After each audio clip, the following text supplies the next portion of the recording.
নমস্কার। রম্য গল্পমালার পক্ষ থেকে সকল শ্রোতা বন্ধুদের জানাই স্বাগত। আপনাদের সাথে আমি রম্য মাইতি।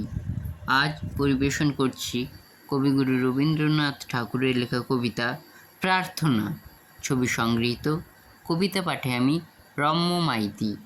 আজকের কবিতা প্রার্থনা।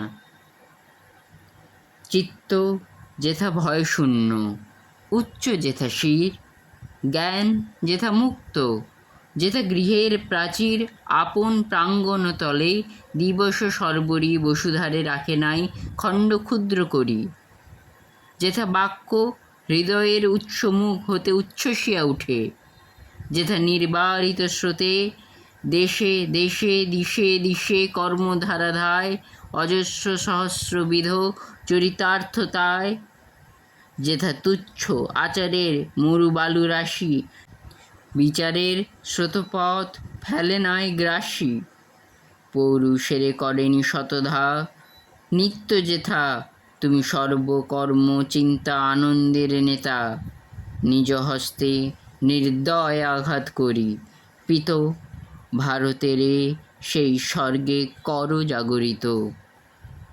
কেমন লাগলো আজকের পরিবেশনা? কমেন্ট বক্সে অবশ্যই লিখে জানান।